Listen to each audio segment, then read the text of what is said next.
Students, आज के इस लेक्चर में हम बात करेंगे वाटर माइक्रोबायोलॉजी। ठीक है, सबसे पहले बात करते हैं वाटर की।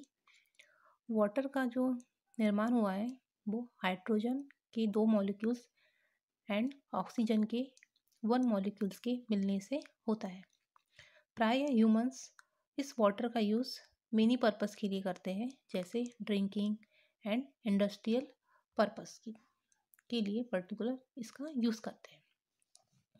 वाटर माइक्रोबायोलॉजी की बात की जाए तो वाटर माइक्रोबायोलॉजी में जितने प्रकार के भी all biological expect of the microbiology, जैसे कि बायोलॉजिकल एक्सपेक्ट के अंतर्गत क्या क्या आता है, जैसे virus, bacteria, algae, protozoa and कुछ माइक्रोस्कोपिक फंजाई, पैरासाइट्स, इनकी साइंटिफिक स्टडी की जाती है। इसे वाटर माइक्रोबायोलॉजी कहते हैं।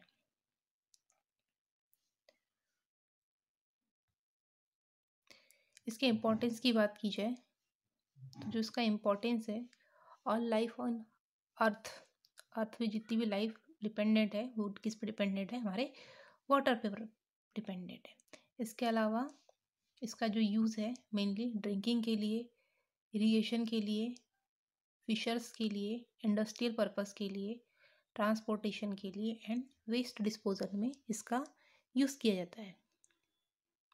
Water is a not only essential life is free dominant in organic constitute living 75% water in present in human body। जो human body है उनमें 75% क्या प्रेजेंट रहता है, वाटर प्रेजेंट रहता है। वाटर के नेचर की बात की जाए तो 3 स्टेज है इसकी वाटर की, gas, solid and liquid.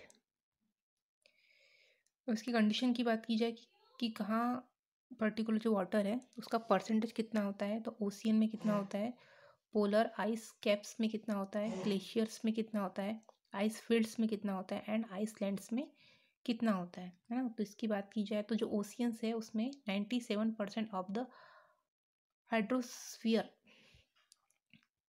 Percent पाया जाता है। नेक्स्ट है 2% आइस लैंड में इसका एयर परसेंटेज पाया जाता है पर्टिकुलर वाटर का, जैसे कि ग्लेशियर हो गया, आइस फील्ड होगी एंड पोलर आइस कैप्स हो गया।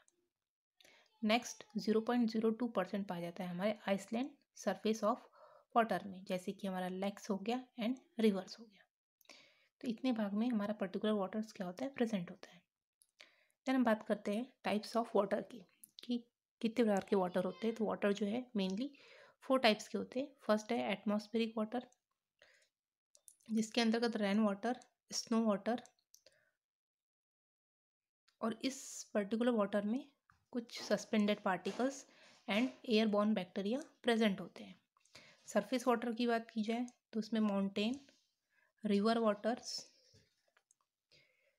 प्रेजेंट होते हैं, और इसमें कुछ और सरफेस वाटर में जो माइक्रो ऑर्गेनिज्म प्रेजेंट रहते हैं, कुछ organic matters and soil microflora present रहते हैं एंड कुछ saprophytic species and protozoa particular surface water की सरफेस पर प्रेजेंट रहते हैं। नेक्स्ट बात करते हैं ग्राउंड वाटर की। तो ग्राउंड वाटर की बात की जाए तो इसमें वाटर के अंतर्गत क्या आता है कि जो ग्राउंड है, मतलब जो वाटर जैसे रेन आती है ना, बरसात होती है, तो उस कंडीशन में जो वाटर सॉइल से रिश्ता हुआ, भूमि से रिश्ता हुआ अंदर की ओर चले जाता है, तो उसे हम कहते हैं ग्राउंड वाटर। नेक्स्ट है स्टोर वाटर। ठीक है, तो हम 1 बाय 1 देखते हैं। सबसे पहले हम देखते हैं एटमॉस्फेरिक वाटर। इस वाटर में रेन वाटर या वाटर फॉर्म बाई स्नो और ग्राउंड अंडर एटमॉस्फेरिक एटर वाटर जो है वो हमारे एटमॉस्फेरिक वाटर में आता है।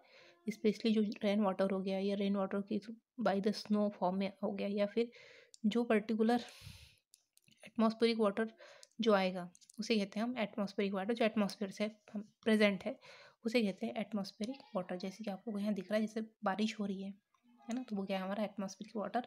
एटमॉस्फेरिक वाटर में rain water and snow water आता है। ठीक है,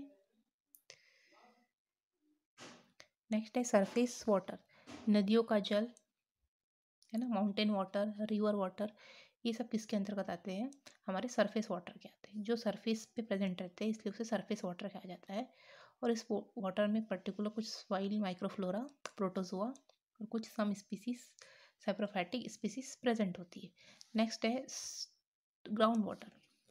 पृथ्वी की गहराई से जिस वाटर का यूज़ किया जाता है, जो जिसे हम क्या कहते हैं, ग्राउंड वाटर कहते हैं, जो अर्थ की गहराई में पाया जाता है, उस वाटर का हम यूज़ किया जाता है तो उसे हम कहते हैं ग्राउंड वाटर। इस पर्टिकुलर जो ग्राउंड वाटर है उसमें कुछ अमाउंट ऑफ बैक्टीरिया एंड कुछ amount of little amount of क्या पाए जाते हैं, ऑर्गेनिक मैटर्स प्रेजेंट होते हैं। नेक्स्ट बात करते हैं स्टोर्ड वाटर की। जहाँ पर पानी को एकत्रित करके रखा जाता है उसे स्टोर वाटर्स कहते हैं। जैसे आप देख सकते हो पॉन्ड में, लेक्स में, है ना, तालाबों में, समुद्र में, उसे कहते हैं हम स्टोर वाटर। ठीक है, अब नेक्स्ट देखते हैं हम लोग हाइड्रोजन या फिर वाटर साइकिल। तो पर्टिकुलर हम वाटर माइक्रोबायोलॉजी पढ़ रहे हैं तो इसमें मेनली आ जाती है कि वाटर साइकिल कैसे कंप्लीट होती है। तो हम देखते हैं कि ये जो वाटर साइकिल है वो कैसे कंप्लीट होती है। वाटर एक फॉर्म से दूसरे फॉर्म में कन्वर्ट रहता है बाय द एटमॉस्फेरिक कंडीशन, तो उसे कहते हैं वाटर साइकिल कहते हैं। अब वाटर साइकिल मतलब क्या होगा कि जैसे मान लीजिए बारिश हो रही है, तो बारिश होने के पश्चात वो जो वाटर है वो किस में ऐड हो गया, हमारे समुद्र में ऐड हो गया। देन क्या होगा, समुद्र में पानी प्रेजेंट है, तो उस कंडीशन में जो सनलाइट से जो हीट आएगी उसके उस फॉर्म में क्या होगा, वाटर इवापोरेट होकर ऊपर की ओर जाएगा। ऊपर की ओर जैसे ही जाएगा तो क्लाउड बनेंगे, है ना, बादल बनेंगे। फिर यही क्लाउड जो है रेन में कन्वर्ट होते हैं और रेन फिर से कहाँ पे आता है, बारिश माउंटेन से होते हुए फिर से वाटर जो है किस में आ जाता है, हमारे समुद्र में आ जाता है। इस प्रकार वाटर से इवापोरेशन की जो प्रोसेस है ये चलती रहती है। इसमें जो इवापोरेशन की बात की जाए तो जो समुद्र है का जो भी सरफेस की इवापोरेशन की मेन प्रोसेस होती है, जैसे कि मान लो समुद्र हो गया, उसके जो ऊपर की जो लेयर है सरफेस, सरफेस से जो वाटर रिमूव होता है उसको इवापोरेशन की प्रोसेस कहते हैं। वाटर इवापोरेट हो जाता है एंड देन कहाँ पहुँच जाता है, हमारे क्लाउड में क्या हो जाता है, इन्वायरमेंट में पहुँचकर क्लाउड में क्या हो जाता है, चेंज हो जाता है। लेक्स में भी इवापोरेशन की प्रोसेस होती है, सॉइल में भी इवापोरेशन की प्रोसेस होती है यदि सॉइल में वाटर प्रेजेंट है। इस प्रकार क्या होता है, इवापोरेशन की प्रोसेस द्वारा वाटर फिर से कहाँ किस में चले जाता है, हमारे एटमॉस्फेयर में चला जाता है और वहाँ फिर से वहाँ पे क्या बन जाते हैं, उनके क्लाउड बन जाते हैं। क्लाउड जो है जैसे ही हमारे जो प्लांट है ना, उन्हें कन्वर्ट कर देंगे, आकर्षित करेंगे बादलों को, जिससे क्या होगा, वाटर जो है फिर से मेल्ट हो जाएंगे एंड रेन वाटर के फॉर्म में फिर से कहाँ पे आ जाएंगे, हमारी धरती पर आ जाएंगे, मतलब फिर पृथ्वी पर आ जाएंगे। तो इस प्रकार वाटर साइकिल क्या होती है, चलती रहती है। इसी प्रकार कंडक्सेशन की प्रोसेस होती है और इसी प्रकार प्रेसिपिटेशन की प्रोसेस होती है। प्रेसिपिटेशन की प्रोसेस स्पेशली कंडक्सेशन पे डिपेंड करती है। और इसके अलावा जैसे मैंने बात की कि वाटर जो है एक बार वाटर एटमॉस्फेयर में जाएगा, फिर एटमॉस्फेयर से वाटर वापस रिटर्न आएगा, ये भी प्रेसिपिटेशन के अंतर्गत आता है। ट्रांसपायरेशन, जैसे कि पर्टिकुलर प्लांट है, प्लांट फोटोसिंथेसिस की प्रोसेस करता है, ट्रांसपायरेशन की प्रोसेस करता है, उस कंडीशन में भी क्या होता है, पानी जो है, हमारा जो वाटर है वो फिर से कहाँ पहुँचता है, हमारे एटमॉस्फेयर में पहुँचता है एंड देन फिर क्लाउड के फॉर्म में कन्वर्ट हुआ एंड देन फिर क्लाउड जो है फिर से किस में कन्वर्ट जाएंगे, हमारे वाटर में कन्वर्ट हो जाएंगे। देन बरसात होगी और फिर से क्या होगा, वाटर फिर से कहाँ पे आ जाएगा, हमारे अर्थ पे आ जाएगा। तो इस प्रकार ये साइकिल चलते रहता है।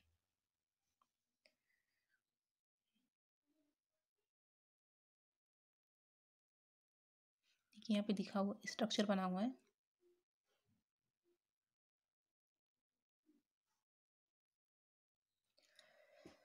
Different names are giving to waters various form, जैसे कि वेरियस फॉर्म होते हैं वाटर के। अकॉर्डिंग टू स्टेट की बात की जाए तो solid, liquid and gases state होती है ना। लेविटिंग पार्टिकल्स की बात की जाए तो क्लाउड्स, फॉग एंड मिस्ट के फॉर्म में होते हैं। अकॉर्डिंग टू ऑक्यूरेंस की बात की जाए तो ground water, fresh water, surface water, minerals water, brackish water, dead water, sea water and brines आता है इसमें। अकॉर्डिंग टू यूज़, हम इसका यूज़ किस फॉर्म में करते हैं तो टैप वाटर के रूप में, बॉइल्ड वाटर के रूप में इसका यूज़ करते हैं, ड्रिंकिंग वाटर के रूप में एंड प्यूरिफाइड वाटर के रूप में, distil water, double distil water and ionised water के रूप में इसका यूज़ करते हैं। अकॉर्डिंग टू योर फ्यूचर के रूप में इसकी बात की जाए तो फीचर्स के रूप में इसका यूज़ कहाँ करते हैं, सॉफ्ट वाटर, जिसमें पर्टिकुलर लेस अमाउंट में क्या होते हैं, मिनरल्स प्रेजेंट होते हैं। हार्ड वाटर्स, ठीक है, distil water, double distil water and water of crystallisation, hydrates, heavy waters according to microbiology के इसमें इसका यूज़ किसमें किया जाता है, drinking water, waste water, storm water and surface water.